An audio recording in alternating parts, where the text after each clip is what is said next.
একই কল দুই মোবাইলে আসবে। শুনে অবাক লাগছে? যে কোনো কল আসবে, আপনার এই ফোনটাতেও আসবে, আপনার এই ফোনটাতেও আসবে। শুনে অবাক লাগছে? অবাক লাগলে হবে না, কাজগুলো শিখতে হবে। আজকে আপনাদেরকে দেখানোর চেষ্টা করব, আপনার যদি কোনো কল আসে, সেই কলটা আপনার এই ফোনটাতেও আসবে, আবার এই ফোনটাতেও আসবে। ভীষণ চমৎকার একটা সেটিংস, ভীষণ গুরুত্বপূর্ণ একটা সেটিংস। আপনারা চাইলে কিন্তু আপনাদের ফোনে এই চমৎকার সেটিংসটা করতে পারেন। মনে করেন আপনি কোনো কলে ব্যস্ত আছেন, সেই মুহূর্তে আপনার এই ফোনে কলটা এলো।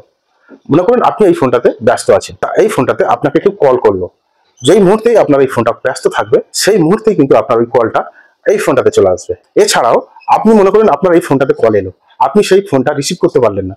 সেই ফোনটা আপনি রিসিভ না করার কারণে আপনার এই ফোনে যে কলটা এসেছিল, সেই কলটা কিন্তু আমার এই ফোনে আবার চলে আসবে।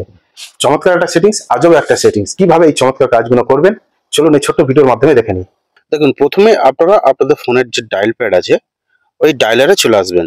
ডায়ালারে ক্লিক করার পরে উপরে 3 ডট মেনু আছে, ওখানে ক্লিক করবেন। ওখানে ক্লিক করার পরে ওখান থেকে আপনারা সেটিংসে চলে আসবেন। সেটিংসে ক্লিক করার পরে এখানে দেখুন কলিং অ্যাকাউন্ট, এইখানে ক্লিক করে আপনারা এখান থেকে আপনারা সিমটা সিলেক্ট করবেন। ঠিক তারপরে এখানে দেখুন কল ফরওয়ার্ডিং, এখানে ক্লিক করার পরে একটু ওয়েট করবেন। ঠিক তারপরে এখানে দেখুন ওয়েন বিজি, মানে আপনি যখন ব্যস্ত থাকবেন তখন সেই ফোনটা কোন নাম্বারটাই যাবে, এখানে ক্লিক করে ওই ফোন নাম্বারটা দেবেন। আপনি যখন ব্যস্ত থাকবেন এখানে যে নাম্বারটা দেবেন ওই নাম্বারে ওই কলটা চলে যাবে, করে এখানে টার্ন অন করে দেবেন। এবারে এখান থেকে আপনি সম্পূর্ণ ব্যাকে আসুন। ব্যাকে আসার পরে এখানে দেখুন ওয়েন আনঅ্যানসার্ড, মানে আপনি যখন কোনো কলের উত্তর দেবেন না বা রিসিভ করবেন না, তখন আপনার ওই কলটা কোন নাম্বারটাই যাবে, এখানে সেই ফোন নাম্বারটা দেবেন। এখানে সেই ফোন নাম্বারটা দিয়ে এখানে টার্ন অন করে দেবেন।